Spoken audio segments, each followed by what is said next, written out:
shortly. So I hope that the session turns out to be full of information for everyone who's joined. So yeah, let's start. Okay. So I think the first question that all of us have in mind is like both of you have gone for a pretty different set of like courses, I believe. So how did you get interested in that course, and what exactly are you doing as a part of that course? And like after math, how did you get interested in pursuing a master's in that major? So that's like any of you can start, and we'd love to just hear. Okay, I can go first. So business analytics is just a branch of data analytics, and I think coming from a quantitative background, I had a passion for like coding and programming languages, and I think to do data analysis, you need to be very curious about whys and hows and like where is this coming from, and that is what data analysis does. So business analytics for me, let's seem like the perfect amalgamation of my background, which is math, and then my interests. So of course it's a lot of it's a technical course, so you need to like be a little hands-on with probably programming, and of course you'll all be good at math. So that, and here in the course we deal with of course a lot of data, but since it's business analytics, it's a lot of mix with how business works, and how you can use data to answer business questions. So yeah, I think that answers the question. All right, so I'm doing operations research and analytics at LSE, and it comes under the maths department here. So operations research is basically like mathematical modeling and solving complex systems using different sort of analytical techniques. So in my course, most of the students are from a math background or they are from an engineering background, and they have some sort of operations research electives during their undergrad, which is what got them interested here. There is a lot of coding involved, and we also have electives like from the statistics department. So it's a very interdisciplinary course, and like you can go in any field after this. Basically, it's not a very restricted set of skills. You can go into any industry because whether it's agriculture or production or finance or like business management, these skills are applicable everywhere, and there is a high demand. So yeah, just like Pearls, there's a lot of data analysis and data science electives which are there under my course, and you can choose to specialize in as much of whatever you want. So that's a good thing about my course. Yeah. Okay, so I guess both of your courses involve a lot of math, and both of them are purely quantitative. Um, so, like, what according to you guys is the right time to start the planning for studying abroad? What do you think is the perfect time that one should start with this process? I think the moment you realize what you want to do and you find your interest in the course, like while you're pursuing math honors, is the right time to start preparing. There's ideally no perfect timeline that everybody follows. Everybody has their own journey, but the earlier you start, the better. Yeah. So somewhere like between second year was the time I realized, okay, these are the things I want to do, and well, funnily enough, the first time when went to, I think, the North Campus with my dad, that's when I think we saw the operations research faculty and the buildings over there. And I remember asking him, okay, what is this? And what are you studying that? And I've never been there again. So that was the first time I went to North Campus. And it's pretty funny that I've ended up again doing operations research. Um, so you start somewhere, like the earlier you start, the better. Because you can't manage everything perfectly if you get late. So if you're somewhere in your third year right now, then this should be the time, like you should have already started thinking. If you're in second year right now, then this is the perfect time to actually, really build upon things which you probably didn't think about before, because these programs are very competitive. You're not just competing with Indians, like you are competing not only with Indians from IITs and other really, really good institutes, but you're also competing with Asians and other, Europeans or US citizens who have a little higher priority on their admission lists. Like they have a certain quota of students they admit from each country. So you really need to plan ahead. So take your time and kind of just give it a lot of time and thought. Yeah. So I guess the main point we take from both of you is that it's better to start as early as possible, and as soon as we know what we want to do, we should just get started with it and not wait. So that definitely makes a lot of sense.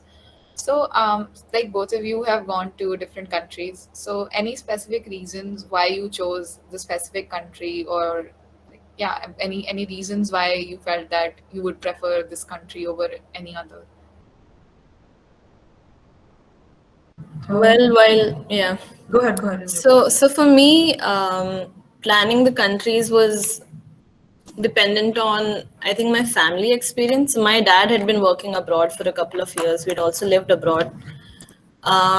So on my list, I had like US, UK, and Singapore.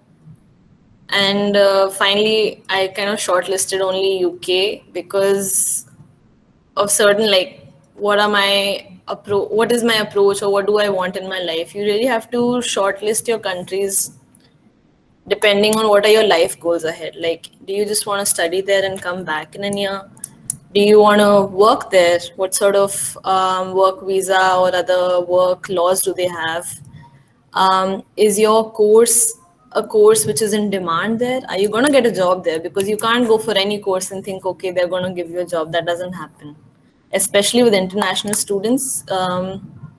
You will see this on LinkedIn. Like, you will see a lot of posts with people with only 3 months left, and they'll be out there putting posts like, please give me a job, and I need a job to stay in the US. Or that usually happens in the US. Actually, I haven't seen that in the UK. So that was a priority for me, and I had a lot of family and people I know here. So that's why I thought I'll come to the UK. And for the US, somewhere, just like, I've lived there, so I just wasn't comfortable with the sort of culture system they have there in terms of like racism and other things. I just think it's a lot over there, so that's how I decided between admits. Yeah. Okay.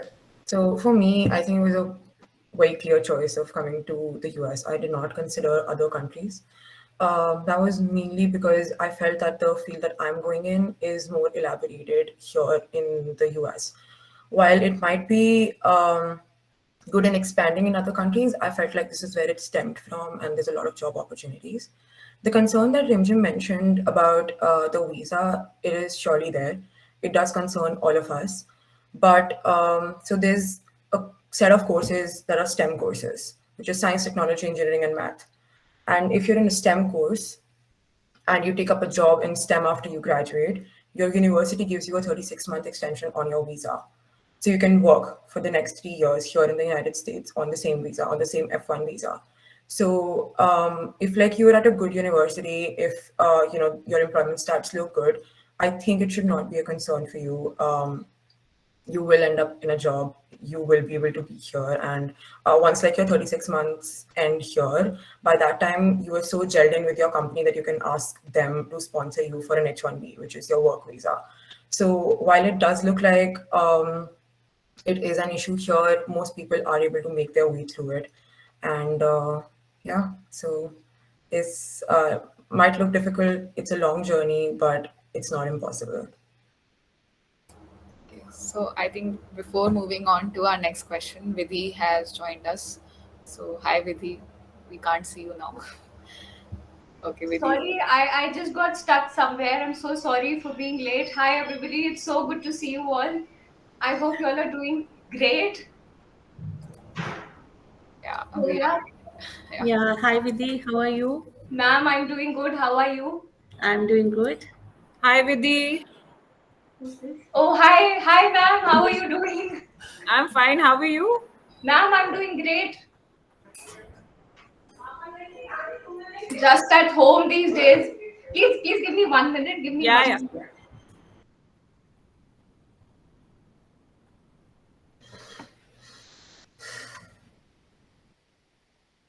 Yeah.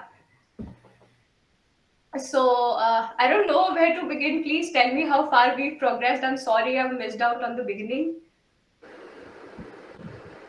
Can I just say Hello, hello? ma'am. Hello, ma'am.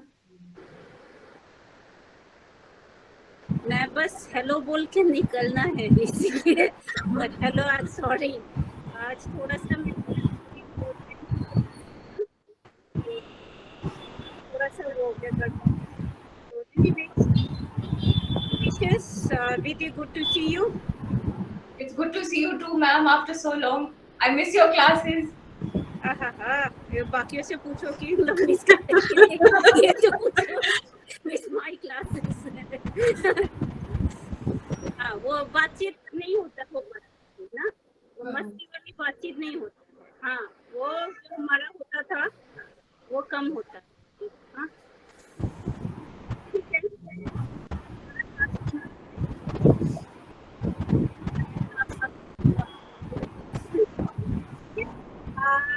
आई बelieve मेरा ना एक prayer करूंगी ठीक है Yes, ma'am. And then big congratulations on getting your research all paper of you published. go ahead and In fact, we all joined just to say hello to you all, and just to congratulate you all, and our best wishes are with you all. And I think we should, leave them now, because I think they'll be more comfortable if उनकी we're बातें not there. So They discuss. they can ask you Yes. direct questions. हाँ Otherwise, Yes, you'll all ma'am. get Ma'am, it. before that, I would just like to tell you guys that Vidhi got her research paper published just 2 days back. Oh yes, oh yes. We Congratulations. thank you, Rimjhim. So it was a very I would say cumbersome wait for us because we'd worked on it since the fourth semester, and we had attended this seminar in January 2020.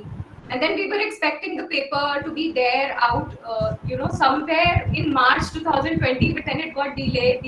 And finally, September 2021 ending, we have our paper published. It's such a heartwarming moment for all of us. We three of us, जैसे ही हमारे पास email आया, it was somewhere around 1 or 1:30 at night, and Neha, I and Yukti, we were on WhatsApp. Guys, the paper is out. We were so excited.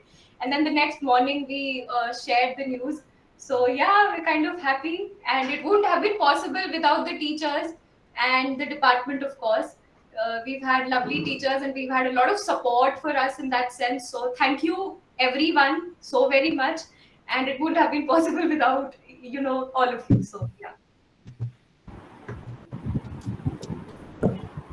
Okay, guys, then. Yeah? Okay, carry on, Bye, please. ma'am. Thank you, Bye, ma'am. ma'am. Thank you. Okay. So good to see My you. best wishes to you all. Okay? Yeah. Thank you, ma'am. Thank you, ma'am. Bye. Good wishes to all of you. Thank you, ma'am. Vanshika, in case of any issue you can give me a call, okay? Yes, ma'am. Okay, bye all. Bye, ma'am. Bye, Bye, ma'am.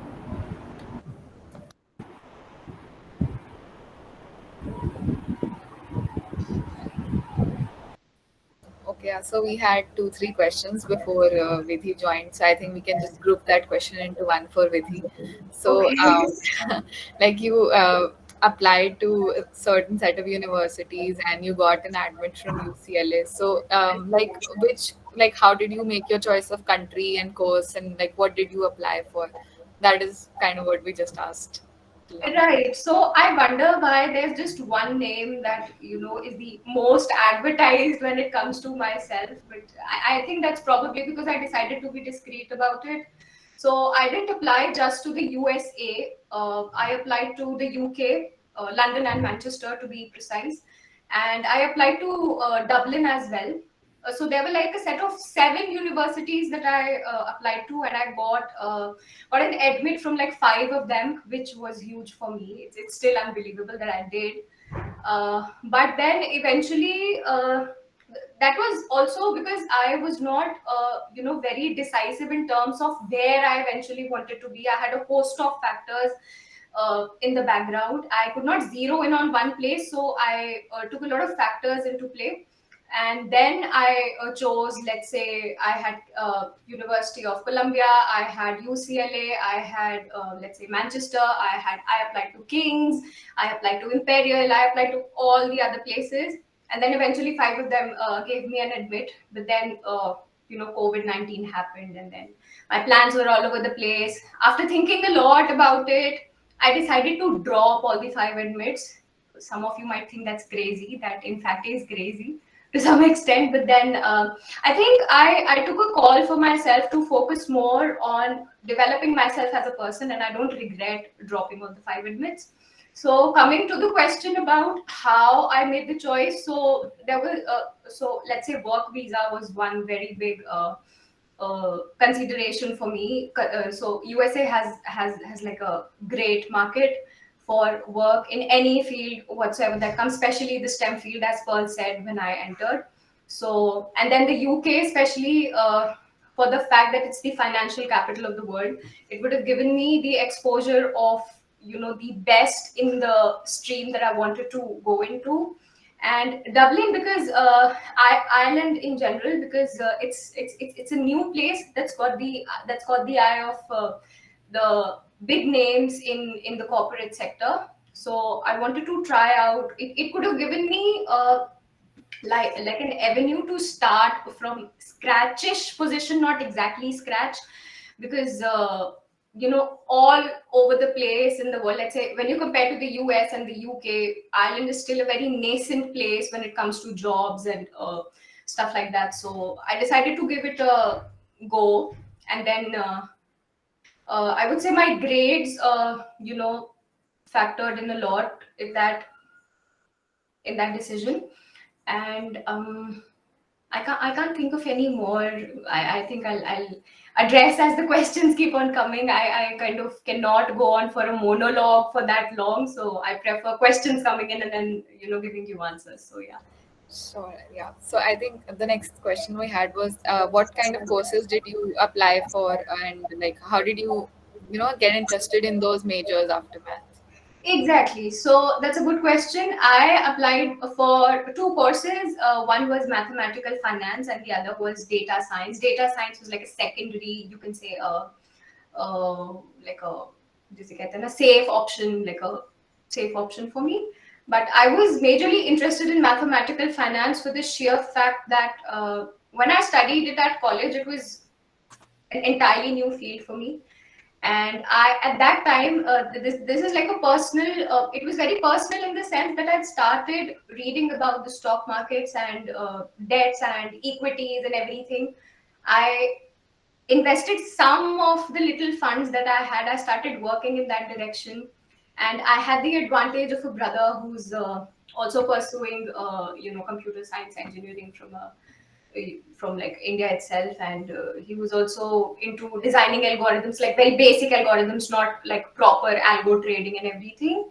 So that was where my interest in mathematical finance developed. I think data science ka interest was more because of the courses that I'd taken. So when we'd entered college, Pearl and I, like our batch, there was this extremely interesting course that Sunita ma'am had organized, which was and he was a visiting faculty, Rahul Ghosh, if I'm not wrong. So this person, he was kind of the one who introduced me to what data science is, what are the different languages that you use, what are the different possibilities that you have for yourself. I took interest from there on, and I decided probably, this could be a place where if I hustle, I could make it for myself. But finance was like a love for me ever since I started doing it in the sixth semester or the fifth semester. Yeah, that's that. Okay. Thank you for answering that. So I think we can go on to the next question now, which is the most huge one. So it's about the application procedure. And I'm sure you all must be knowing that it has a lot of components. There are certain exams you need to give. There are the SOPs, LORs, and yeah, so basically a lot of things involved in it. So, like, I'm pretty sure the processes were different for some of you guys. They were similar for a few, and like, what kind of SOPs, like anything you specifically focused on in your SOPs, and how did you approach the teachers with the LOR thing? And yeah, so any tips you have for us, anything related to the application process, basically. Yeah, Anyone I can can begin with that. So as for the exams, I think at least for the US, we have to give two of them, which is GRE and one of IELTS or TOEFL, or you can also give GMAT. But I gave a GRE and a TOEFL.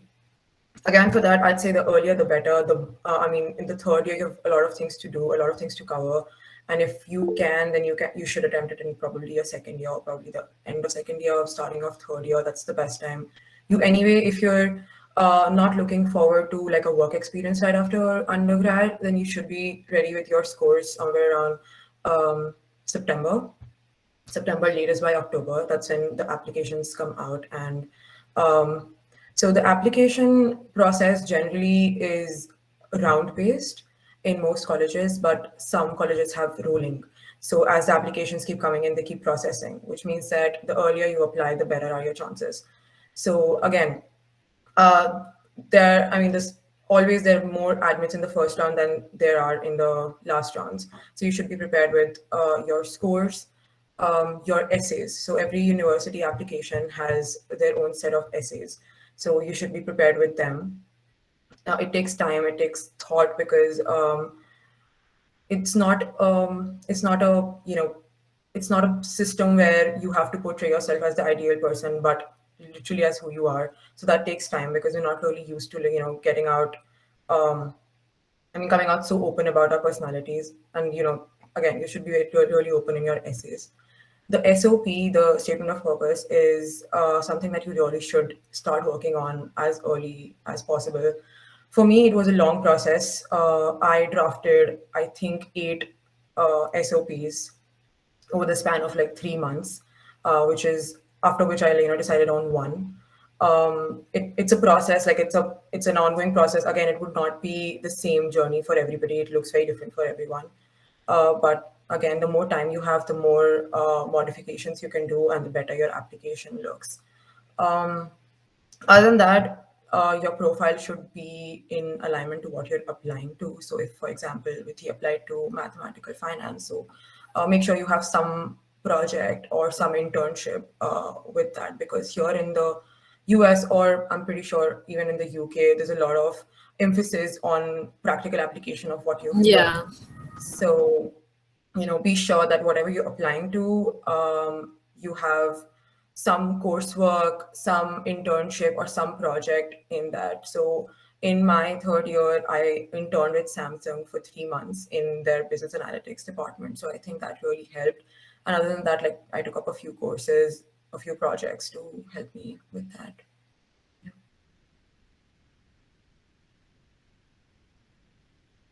I think Paul has covered most of it. What I can add to the planning process and all of that is there are like some things I was sitting and listing down.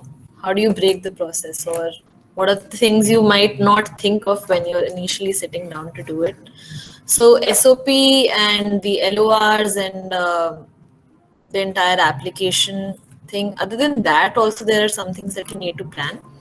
I think primarily, like we had the conversation about the countries which are dependent on your future plans and whatever you want to do, what are the visa policies and everything.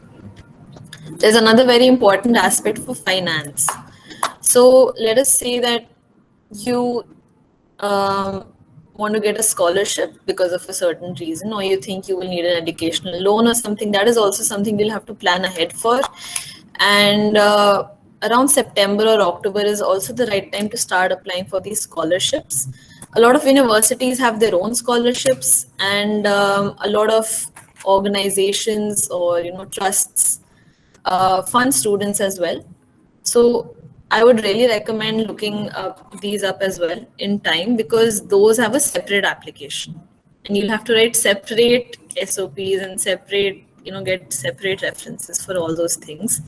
So sometimes students think about this at a later stage, but you should think about it immediately. And they have their own deadlines. So the earlier you apply, the better. Other than that, I think for me, I was pretty clear on. Can you hear me? Yeah, I was pretty clear on what I wanted to write about in my SOP, so that was like pretty sorted that way. But I think one of the more daunting parts of the whole thing is um, being comfortable with, like, you need to make a story, right? You can't just write about yourself, because you'll not only be submitting your SOP, you'll also be submitting your resume. Your resume will have all your educational details, the internship, whatever positions of responsibility you had and what marks you had. You can't repeat the same thing in the SOP. So your SOP, I think in the US, it's a little more background and they want some story. And for the UK, it's a little more academic focused. Right. So, do your research on what kind of SOPs these universities look for? Because in the US, I think they really like storytelling, and they want to, sometimes they want some emotional stories as well, or they want something, what motivates you to do something. They want a reason for that. But for the UK, I didn't think it was as much of the required. So you need to research that. And for the LOR part, if you've not been interactive in class, or the teacher still doesn't know your name halfway through second year or third year, then it might be a little difficult in terms of, like, they can't make it very personalized. You will work with for your LORs with them, but the more interaction you've had in class or with them personally, the better it is for you. So you still have time to develop that relationship, and don't do it like just for getting an LOR. It's really good to know your professors and get to talk with them. And you can also consult them about what are their opinions on the subjects you're opting for. In that way, you can grow the relationship more, and it also will help you when you finally ask them for the LORs later on. Yep. Right. So after listening to Pearl and Rimjhim, I think I have just a little bit of it to add to what they've already said. So when it comes to drafting an SOP, as clearly, if you've done your research or if you haven't done it, SOP is like the statement of purpose. So there's a purpose attached to it, okay? And you cannot just write an essay about what your purpose is without exploring around a little bit. So as suggested, try as much as you can to, dive deep into yourself before you're writing an SOP. This might sound a little philosophical to most of you, but trust me, this is going to help you. It's going to help you in the sense that you would know exactly what you want to put out in the SOP and what you don't want to put out, and the way in which you want to put it out. So just a couple days back, there was this junior of mine who approached me saying, can you please read through this SOP that I've written? She was very close to the deadline. I don't know what's happened with her. So what I noticed in that was she had written, I don't think if it's right to say it, she had written something of a literary piece. It could be published at a place, okay? So that's not what the universities you're applying to looking for. They're looking for a portrayal of you. So keep it simple, keep it very simple in terms of language. Do not try to sound fancy and stuff. I mean, sounding fancy in the sense कि ऐसा नहीं होना चाहिए कि आप एक sentence लिख रहे हो, सामने वाले को उसको पढ़ने में मतलब 2 बार में पढ़ के उसको समझ आ रहा है, आप एग्जैक्टली उससे कहना क्या चाहते हो. Keep it simple for the person who is evaluating your profile. You have to make that person your friend. So you have to be very particular about what information you're putting out for them and in what order you're putting it out for them, okay? Also in your SOP, please, so like over the past couple of years that I've known you people, and I've had a lot of people approaching me saying, okay, can you please read through it, is it okay as per the requirements? I would say the universities put out certain question marks for you. They give you certain pointers in terms of what they want to be there in your SOP, but that is not the exhaustive list of what they'd be wanting. You can put in a personal touch of yourself, and make sure that it's very organized in the sense you should not be disconnected in any there should be a certain flow to your SOP, and please do not worry about the word limit. universities give out the word limit, but even if you're ending before that and you've conveyed all the information, that should be perfectly fine. If you people are facing problems in terms of drafting an SOP, I would suggest you start doing some reflective writing. Reflective writing in the sense, please write down what your interests are, write down what your hobbies are, start writing down with what your academic interests have been, and then try to assimilate all of them into an essay sort of. So you will have a very complete picture on paper in terms of who you are as a person, first thing. Second thing, when I applied to the USA and the UK, both the places I found that a background story always helps. How your interest developed, or how do your interests collate to what you're applying for. I would disagree with Rimjhim a little here, because it's not like UK may it's more academic based, and USA may they mostly prefer stories. I would say it's a mix of stories and your academic background everywhere. You have to kind of strike a chord with the person who's evaluating your SOP to your entire profile, in that sense, to actually get into that place. Also, one thing that I'd like to add, when you're approaching teachers for your LOR, your letters of recommendation, it'll be better if you approach those teachers who've taught you courses that collate to what you're actually applying for. For example, I'd applied to mathematical finance. So I approached Monica ma'am because she taught me finance and she knew exactly what my strengths were, what my weaknesses were. And I also had a good personal rapport with her, so that worked out well for me. You will have to figure that out for yourself.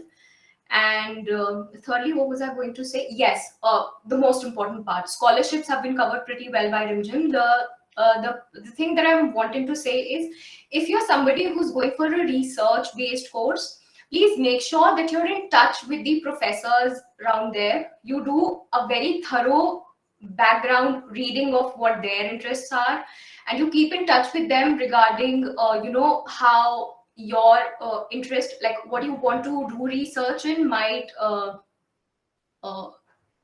be in sync with what they have been researching in.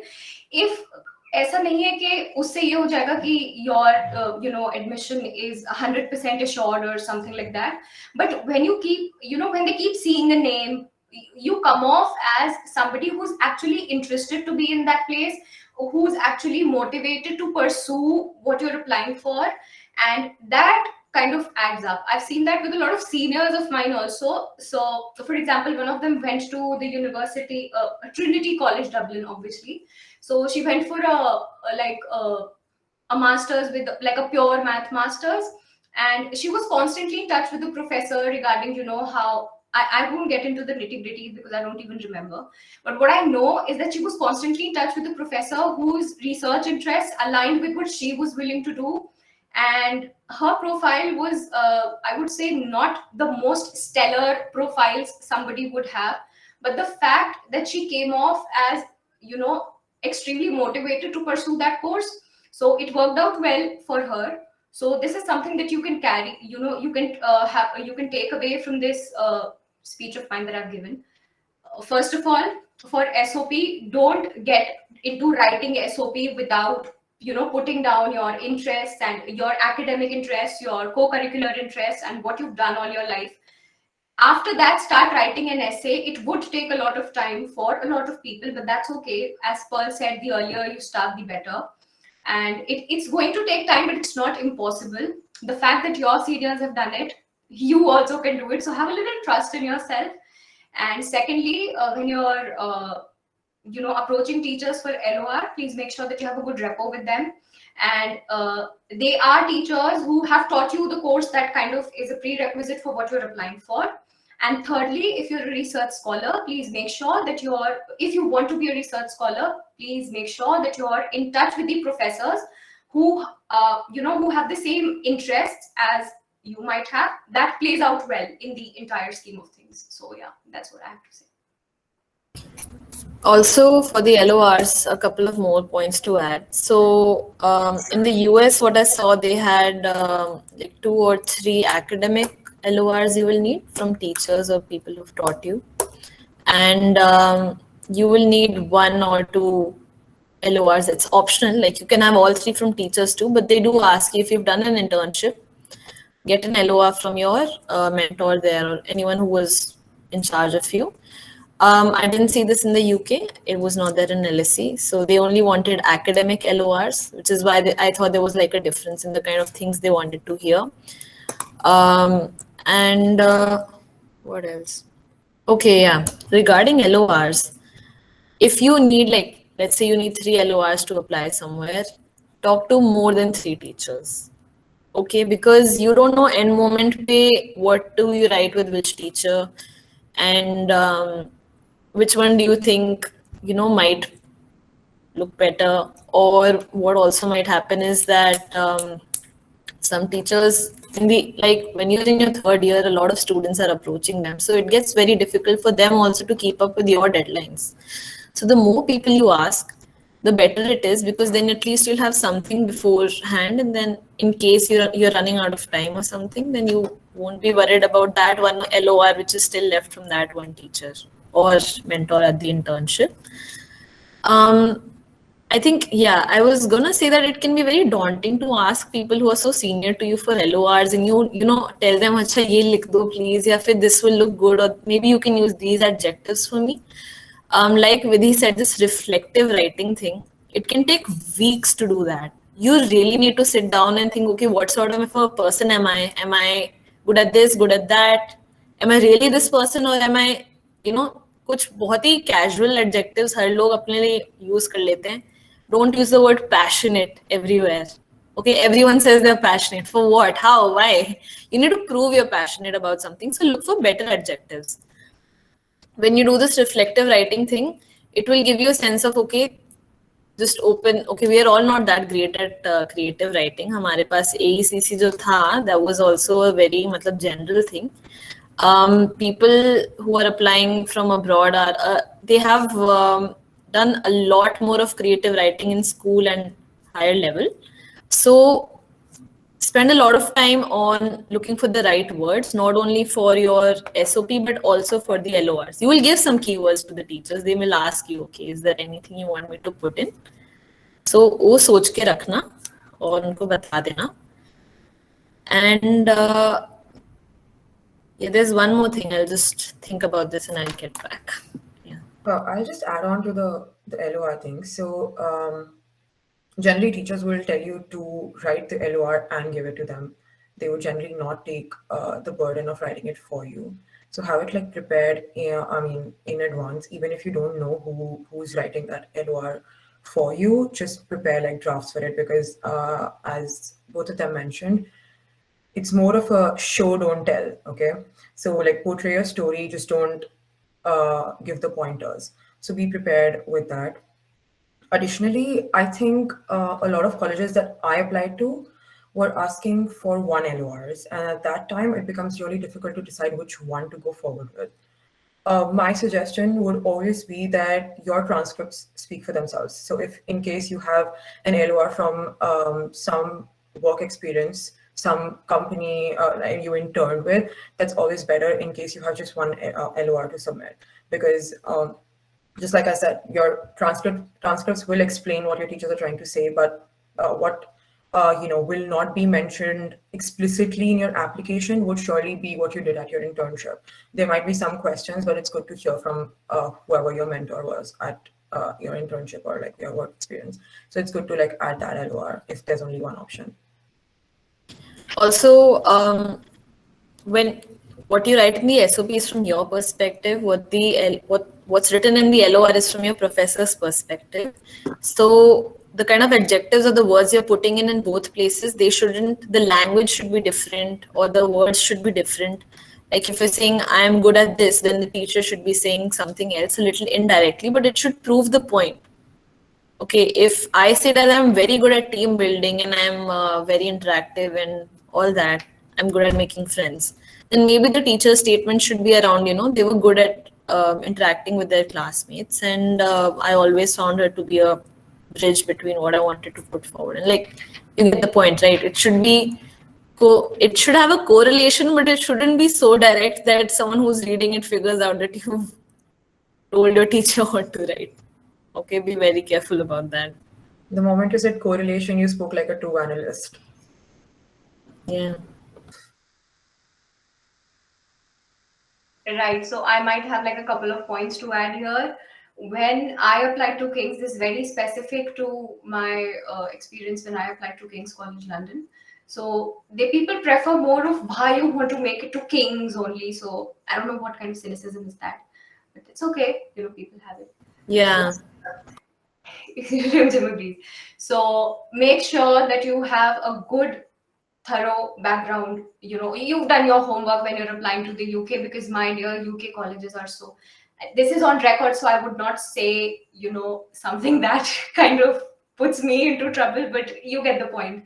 So what you have to make sure is that you have to speak more about why you're choosing the university you're choosing, and how does what the university offer you know, get in sync with what you can bring to them.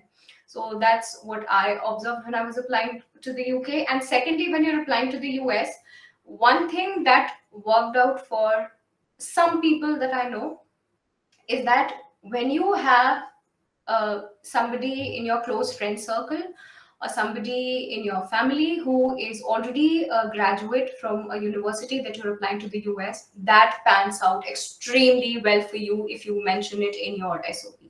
Trust me, it does. I have seen people making it to like some really good schools when they themselves were not very sure of making it, because they mentioned one or two people that they knew. Now please don't go hunting about people in your you know, localities, or making friends forcefully with people who are there at these places.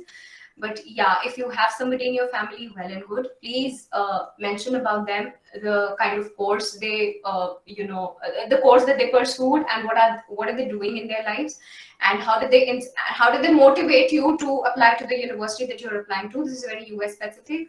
I'm not sure if Pearl agrees or if somebody else agrees, but this is something that I personally, you know, heard of from, you know, people that applied along with me, who I know are already there in the USA. So yeah, these are the two things that I wanted to mention.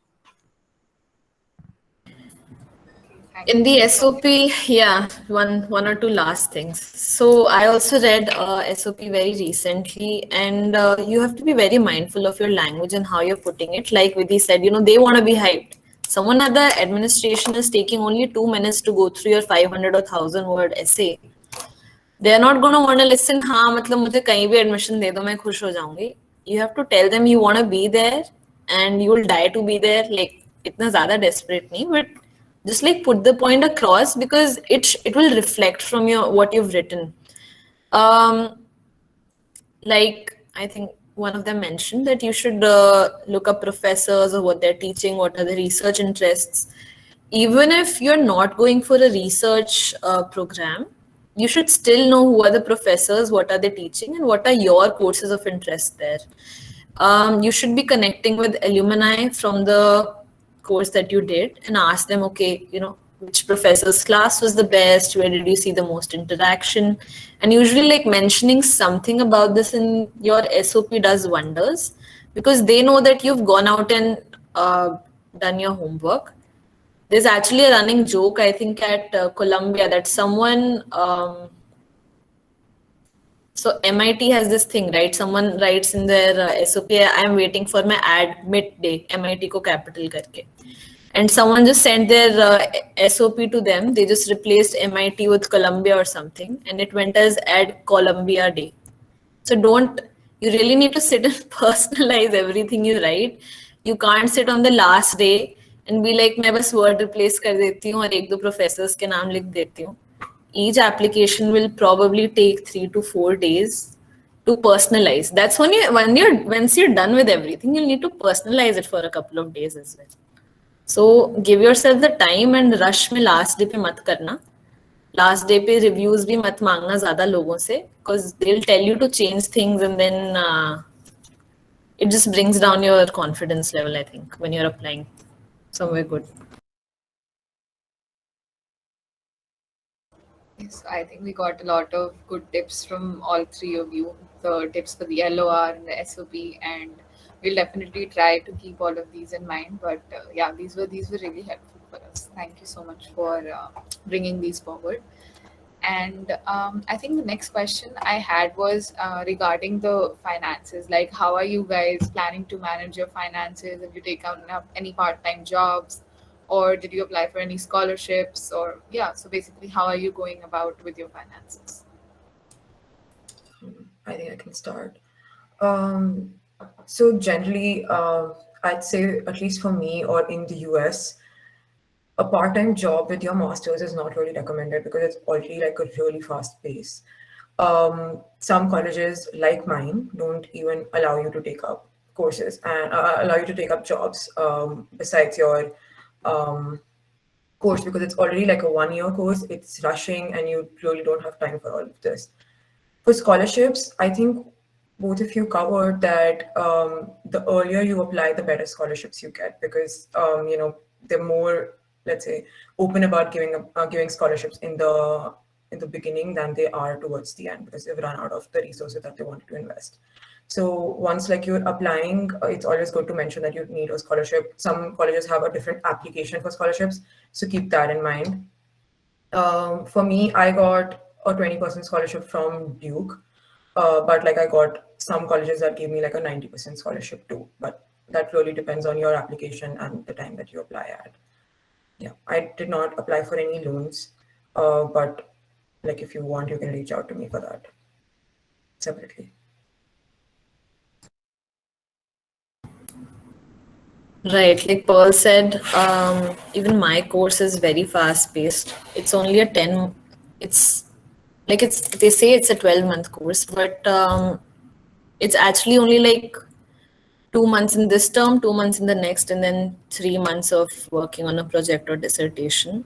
So that's only like 7 or to 8 months because there are a lot of breaks and all exam periods in between. So for me, I was able to, and just a second, yeah, I was able to cover up the finances part with a bit, like a little bit of the internships I had done. It wasn't a lot of money there, but yeah, I'm currently in a role which is able to cover up some part of my living expenses here.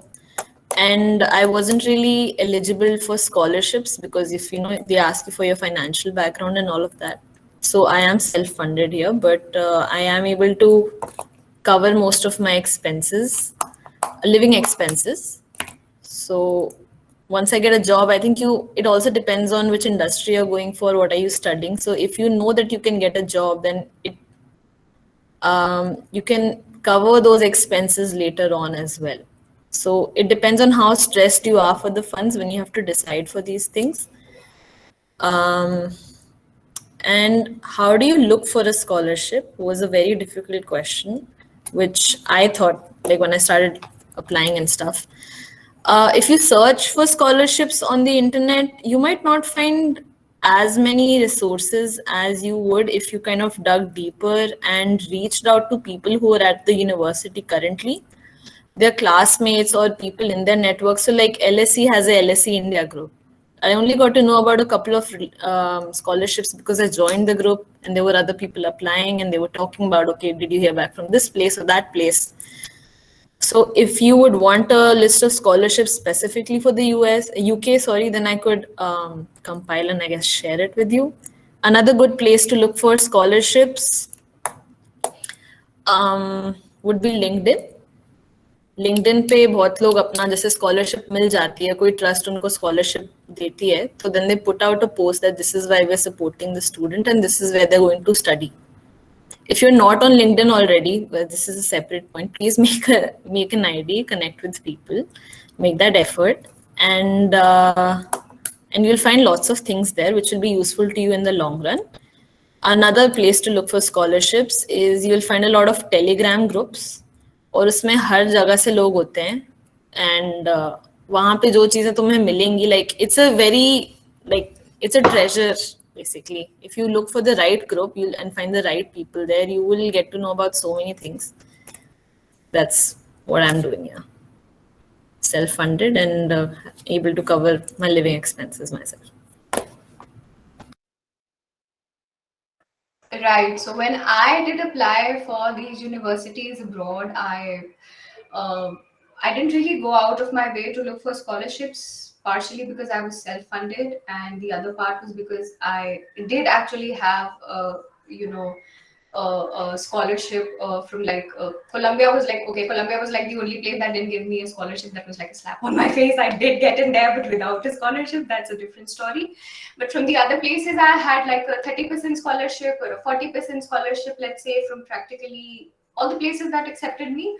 So that after adjusting for all the expenses that I probably could have, I could manage it with these self funds. So yeah, that's I don't really have anything to contribute here. Okay, thank you guys. Yeah, so I guess it completely depends on what kind of situation every single person is in and if they or do not require a scholarship. So that is definitely there. And so, since the three of you applied to the United States as well, so like there is this issue with applying there that they specifically ask, like most of the universities, they don't accept like a 15-year education or a 3 years bachelor's degree. Some of them have started accepting it now, but there are still quite a few which don't. So, any specific measures that you guys adopted to, counter that issue, or how did you like just go about it? Yeah, I'd begin on that. So, while a lot of universities go out there to mention that you should have like a 16-year education, not everybody is too particular about it. So it's good because our course kind of covers the kind of credits that they want from a 4-year degree. So it's good to reach out to them separately. I think it was University of Minnesota who's like explicitly mentioned that they will only accept like 16 years of education. But when I reached out to them, sent my transcripts and like the whole credit structure of our course, they accepted that. They said you can apply and you'll be eligible for that. So while it's, and not every university is really hard and fast or like even you know stringent about it. So like for example, Duke did not say anything about a 16-year or 15-year education. There are only some universities, for example, on the West Coast, I think USC is very particular about it. Some here like Northwestern and all are particular about it, but not every university. So it's like, before you decide for yourself, like, if I'm eligible for this university or not, you have nothing to lose. Just shoot an email, send your transcript, show your credits, and probably they will, they're very quick in responding to your emails anyway. So you'll get like a response very quickly. They'll tell you if you're eligible or not. And in most cases, I have seen that people have like, gotten their transcripts approved. Sometimes I've even seen that they were like, particular about the 16-year education, but they had like some work experience and they were able to like get their transcripts approved. So yeah, just reach out. Like, don't make a decision right when you're about to begin. Yeah. Yeah, don't get discouraged by it. You can still talk to them and it can be figured out. I think a lot of students have this thought that they should do a diploma in India or they should do some random course or something. Don't decide on that before you do what Pearl just said. Like, reach out to the universities where you want to go. Just ask them once. If they say no and you're not able to get through somewhere, or you just see no light at the end of the tunnel, that is when you decide about doing a diploma, because you'll also be putting money and time into that. You're putting like 1 year of your life into something. Please do your research when you're doing that. And just because it says 16-year doesn't mean it's that way everywhere. I didn't see it for the courses I applied for, so I was pretty good that way for the US applications actually. I'll also mention that since like there's like a pool of universities that you can apply to, especially in the US, of course, in the UK and other countries also. I'd say even if one university tells you that they don't accept it, it's okay, just move ahead, like their loss. You can just go Yeah. and apply to another university. There's so many of them. And what's another mention? Yeah, I think that for now. And regarding applying to universities, one more pointer. I had spoken to someone who had done maths honors from JMC, and they told me that for the courses I was looking for, I kind of had a call with them, and they're like, even if you're the first, if you're the topper of your class, you don't have a the best chance for getting into the top 10 universities or the top 20 universities in the US, and it's not that way. So, actually, what I'm trying to say is only take advice to the point of where you feel. लोग कई बार जैसे whatever we are also telling you, अपने हिसाब से उसको analyze करो. Do you think this suits you? Do you think it's actually true? Do you think you should give a shot? I would say you should apply to the best places. I was very adamant on applying only to where I wanted to really, really, really go. So I actually spoke to Vidhi also at the very last point, and I'm like, is this the right combo? And I'm applying only to my dream schools. And she's like, you should have some backup there too. I'm like, acha. Yeah, so I'm a person who always have, lots of backup plans in case of Yeah. any decision that I take. So that's what my word would be to all of you too. Yeah, so see it for yourself. Do you want to just apply for your dream schools, or you should always keep a couple of backup, but don't get discouraged just because someone is saying कि नहीं तुम top 10, top 20, top 25 में नहीं जा सकते because you're from a certain background. It's not that way. Just go and apply. And वो जो application fees होती है, like whatever 7,000 or 15,000 rupees you're spending for that application fees to certain colleges, when you're applying, you'll kind of have to decide for yourself how many number of universities you have to apply for. So for me, it was a little less simply because I did not want to apply too much. But don't get discouraged कि मतलब यार 7,000 रुपए या 15,000 रुपए में क्यों दूं application भरने के. You're going to be spending a lot more when you'll be studying there. So at least go ahead and apply. Don't get discouraged by the application fees as well. I've seen that a lot. Yeah, I just wanted to give like a heads up with the 16-year education thing. Canada does have like if you're applying to Canada, they will need a 16-year education. They will not accept your 15-year, like irrespective of which university you're applying to. So generally, like people migrate to Canada to do like a diploma and then go for a master's. It's just a heads up if anybody's looking forward to Canada. Right. So the university pool that I chose for myself, Ireland, UK, and the US, I had done a lot of background, study of what kind of study that they would accept of me to have done before I applied to them. So, but somewhere, my the course that I was applying for, particularly mathematical finance, didn't have a lot of rigidity in terms of what sort of course they would want for me to have completed, let's say 15 years or 16 years.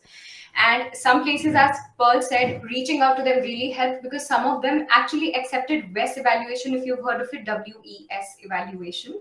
Some people get it done to make sure, but that also costs a huge amount of money. You will have to take that call for yourself, as rightly Rimjhim said. How much money are you willing to shell out and how many places are you willing to take, the plunge for? So WES evaluation could be a way to go about figuring out if you're very confused, even after talking to the people who are there in the admin department of the concerned universities, you could go for a WES evaluation. That really helps. And when you're specifically applying to the UK or let's say to anywhere in Ireland, they would not. Right, I'm sorry, there's some background noise. So yeah, I was saying, when you're applying to the UK and when you're applying to the Ireland, let's say, they're not very particular about, let's say, you have to complete 16 years of study or 15 years of study. So even if you're applying after completing, right after your graduation, that should be completely fine with you. And please explore the best option after, obviously, you've talked to people in the university that you're applying for, and you have a certain doubt in your mind about, whether they would accept or they would not accept. So that's a call you have to take. Nobody can kind of tell you for sure whether you have to take it or you don't have to take it. So that's something very personal. Yeah, that's that. So I guess that's like a major takeaway for all of us, that we just need to be clear about our choices and like just make an informed decision and choose wisely wherever we're planning to apply.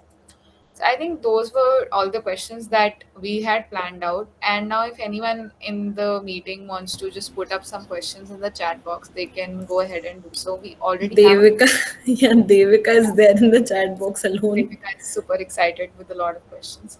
So Okay, so the first one is like, so she's basically asking, how do you check if you have an interest in data analytics or anything, or coding maybe, and like any courses or specific internships that you would recommend that any of us could pursue, like just to find out what we're interested in. Like I have come across a lot of free courses on data science and analytics and all that. Harvard, from Michigan University. So are there any use? Are they able to help you build that skill? Exactly. So I think this question is directed to me because I talked about it, data analysis and everything. So I think I have been interested in coding ever since I was in school. I mentioned it because I didn't think that it was needed, but ever since class 9, I have been a coder. On and off, on and off. Honestly, initially it was because I had it in the curriculum, and then later because I just developed interest in, because it's such a beautiful way of expressing yourself. It's so concise, and you can get a lot of stuff done with coding and everything. Data analysis had my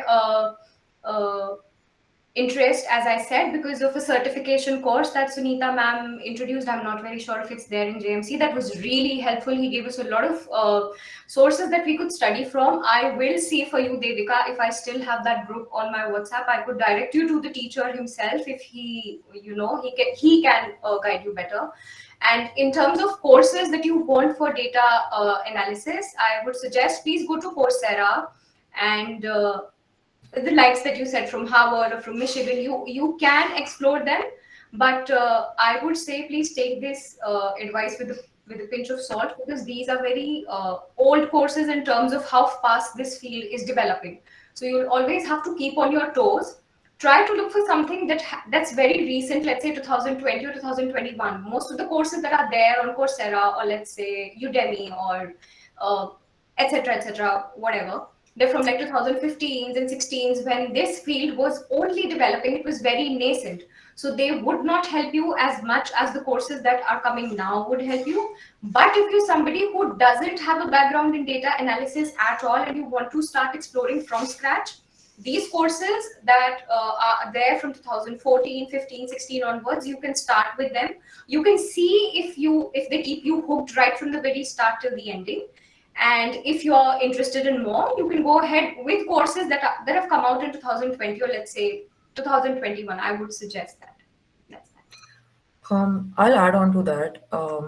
In my journey is very similar to Vidhi's. I've always been coding and programming and always been into computers. So, just like I mentioned, my choice of course really stemmed from the quantitative background, and then my interest to code and answer questions.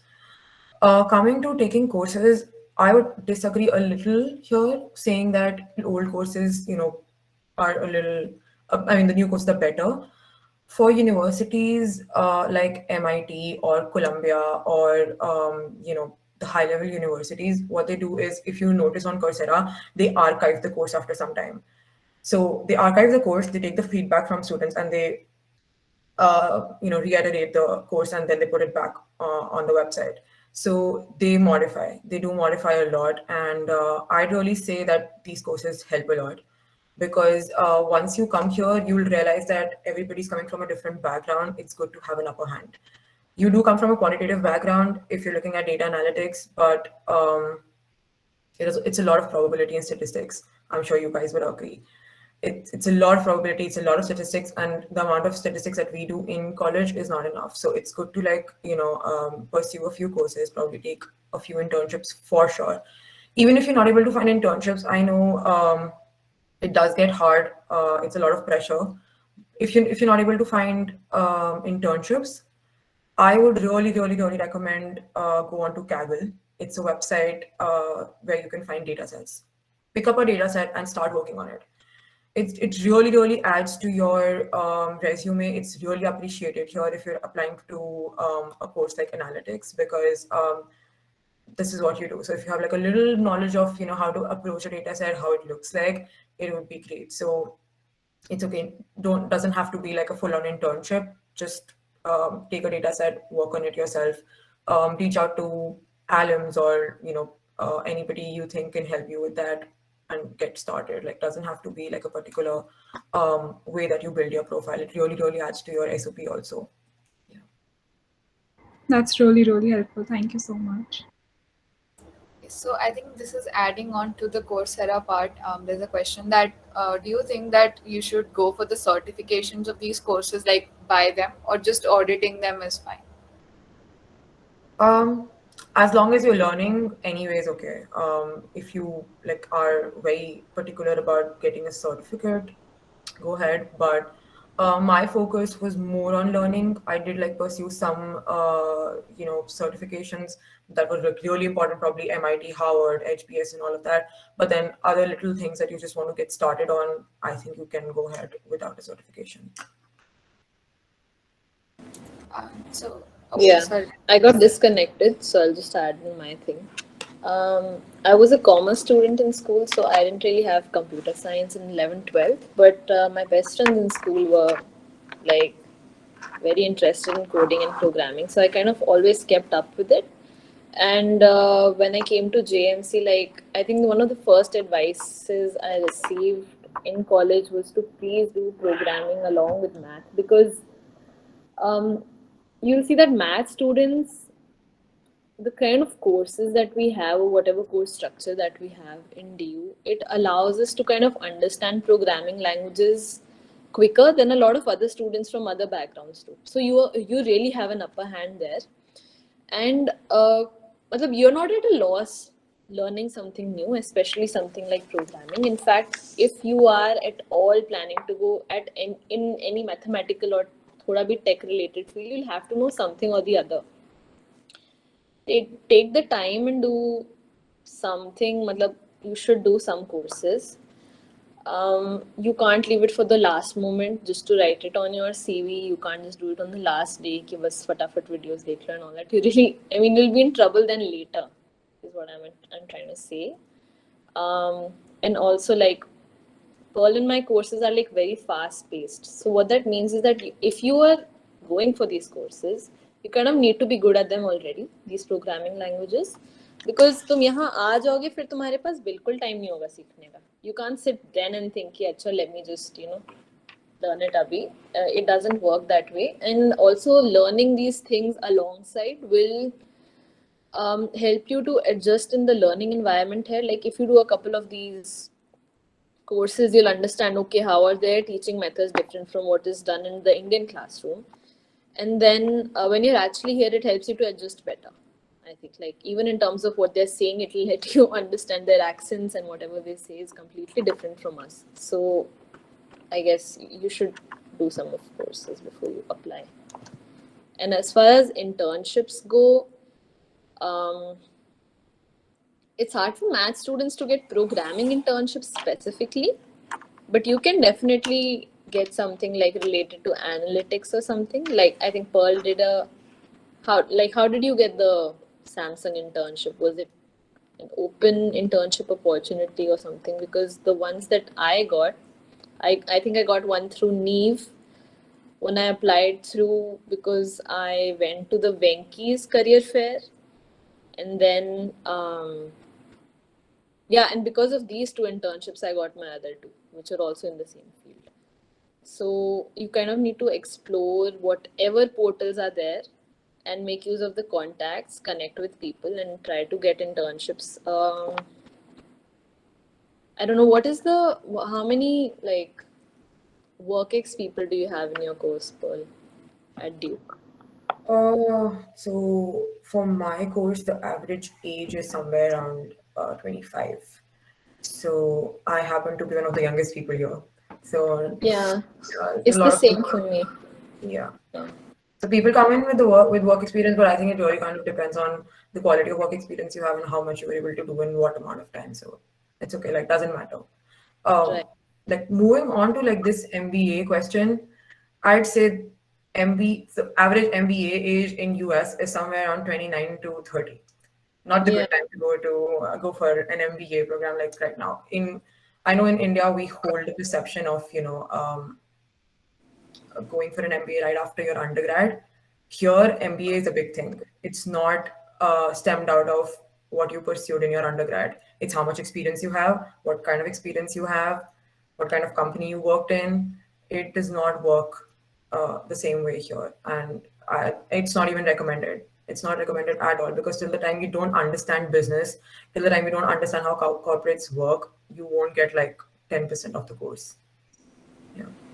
Going into MBA after undergrad is not a route like people usually take for the US, because these are like very competitive. You have people coming in from like 3-4 years at the top companies and they have a really good position there or something.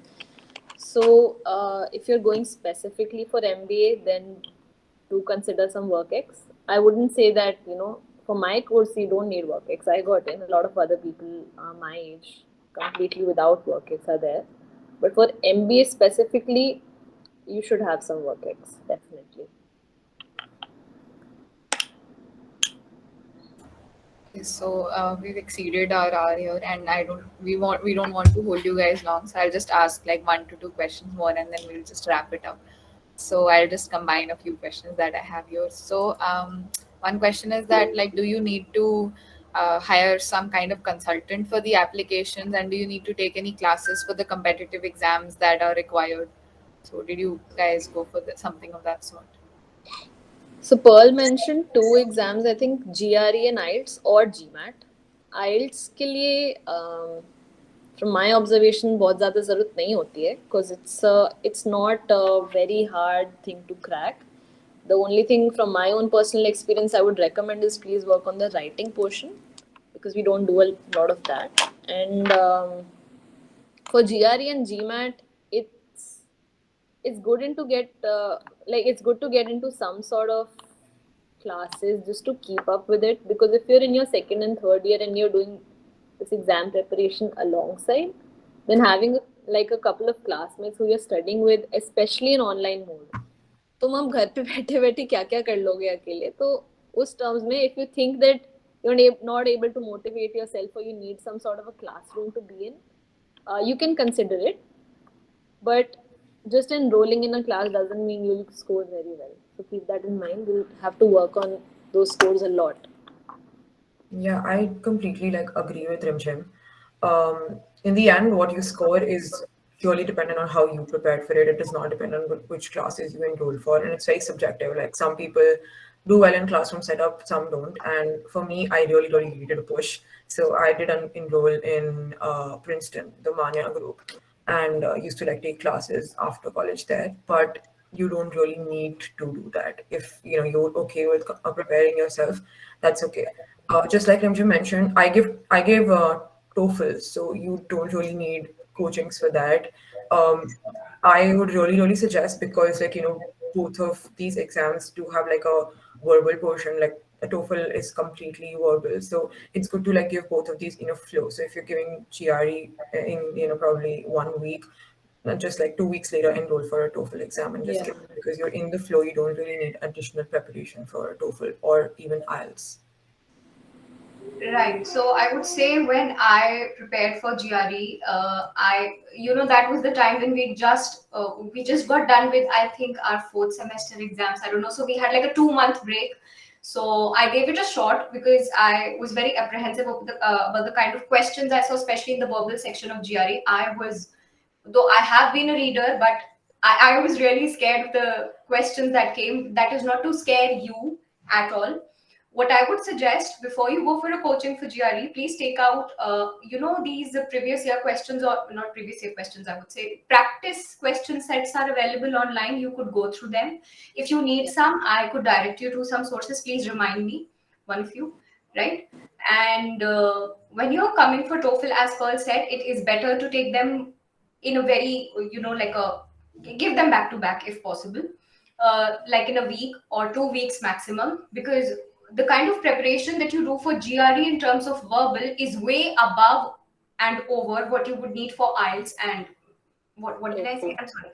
So what I said, the preparation that you do for GRE for the verbal portion is going to be way above the level that's needed for TOEFL and IELTS. So TOEFL and IELTS might be smooth sail for you if you're preparing for GRE verbal portion. So I would say go for GRE first, prepare for it, especially the verbal part, because there are different kinds of questions that come. And the quant really depends on you, the kind of practice you have, the kind of questions you're able to solve, the number of questions you're able to solve in a given amount of time. And yeah, that's that. Don't leave this for the end moment. I think for verbal में there's a lot of vocabulary also you need to work on. Please keep that in mind. Last moment पे बैठ के नहीं कर सकते ये चीजें, तो take a good span of like 3-4 months to prep for it, I would say. Exactly, and you could even start if you're not very sure of how your vocabulary is right now. I would suggest going through some like start reading the newspaper. That's first thing.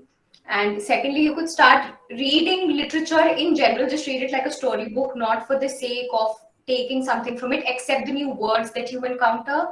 And the practice questions that you see, please make a list of the words that you see, the meanings you see, flip through them once every day for 15 minutes. That should be enough revision for, like, as Rimjhim said, for 2 months or 3 months. And that should get you through. 2 sites I would recommend. If you are not a newspaper person, you can definitely read on Medium. You can get an account on it as well. It's a very like bare minimum fee. Or you can go on a free website called AL Daily. There's also Eon, however you say it. It's AEON. So these have like really good and lengthy articles. In the GRE or GMAT, you will be reading like long paragraphs and like essays, and you have to read them really quickly. And believe me, the way of writing is very different. Like in our like whatever reading that we did in 11th 12th, it was very easy. The way that these guys write articles is very different, and you will get used to it if you start reading from now on, because the same thing will come in your exam as well. Okay, so I'll just quickly ask the last question, which is that are people who have some research work or some published research papers, are they preferred over other applicants? Is that the case or not? I think okay. Go ahead. What you're saying? Go ahead. Okay, so I would disagree with that statement that they're given a sort of preference over others who don't have it. See, having a research work because you wanted to do it, and it kind of added to, so for me personally, I did research because I was never really an internship person, to be very honest, and I wanted to do something that was directly related to what my coursework was in every sense of that word possible. So I went for a research work that did work out for me, but that doesn't mean that people who do not have a published research paper would not get through the good names in universities. And it's like you could have internships, you could have work experience. So it's a research work is not the be all and end all of your profile. You need to keep in mind that the person who's reading or who's assessing your profile is not fixated on the kind of work that you've done, the kind of research work that you've done, or if you've done research work, if you've done an internship. If there's even one of them present, it will convey that yes, you have been related to your coursework in some way or the other, either research work or an internship or a work experience. But having all three of them, it's cumbersome, and I think that's humanly, if not impossible, it's very difficult. So yeah, it adds to your profile, no doubt, but there's no such thing as having a preference over others or not. I tell you, there was this senior of mine from some other college who applied to Columbia the same year I applied. She didn't have, I don't know how did she get in. Probably she was lucky. I don't know if I should be saying this. She didn't have research. She didn't have a research paper. She didn't have an internship. She didn't have a work experience. But her, the rest of her credentials were so amazing. She had a 20% scholarship at Columbia. I got into Columbia with an abstract of my research paper. It was there with me by the time, and I didn't have an, it was like I was not very sure if I'll get into it, and without any, let's say, I got into it without a scholarship. So yeah, that really, it's nonsense if you say that people are given, a preference for having a published research work or a research interest for that matter. I agree with Vidhi. 2 points. Sorry, I'll just make 2 points. First, having a research paper depends on what your future goals are. So let's say after your master's, you want to do PhD. Okay, then maybe it will count. If you're not writing about your motivation to do a PhD in your SOP, or you're not very set on the goal of, because I have come here and I know students are already planning their PhDs. But if you're not one of them, then it's all right. Don't stress about it. You don't need to sit and write a research paper in your last year just because you want to put it on your CV. You can be doing a lot of other things. Second point, your profile is evaluated as a whole. I've read this over and over again, and after the process, I realized that there's not one thing that gets you in, it's your entire profile.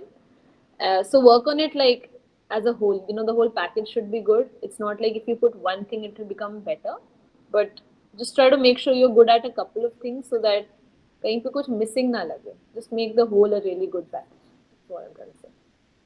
Yeah, I'll just I have to bounce, so I'll just wrap it up from my end. I really agree with what they said. There's no make and break point in your application.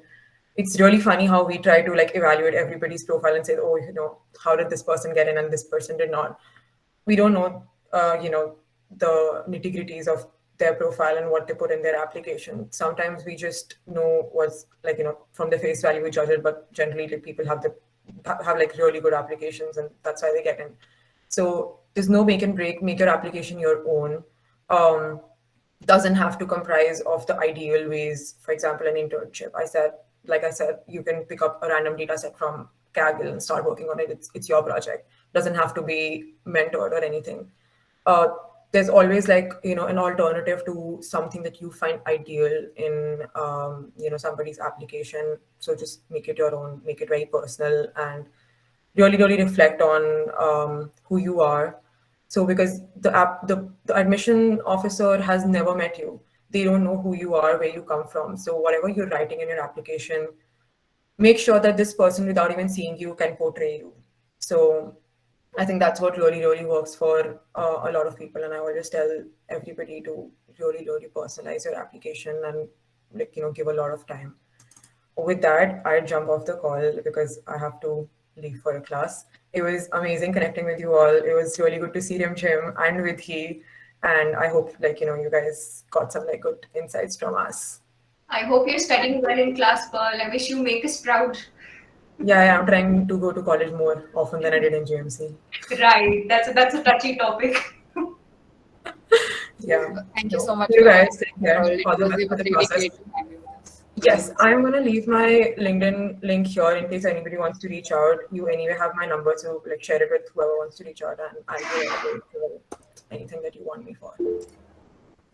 You guys can reach out to us if you have any other specific questions. Exactly. In fact, if any one of you want to still extend, I can still stay back. Yeah, I'm going to bounce. I'll see you guys. Thank you for having me. Bye-bye, Pearl. Bye, Pearl. Thank you so much. Great class. I think we don't have any other questions, so we can also wrap it up. Yeah.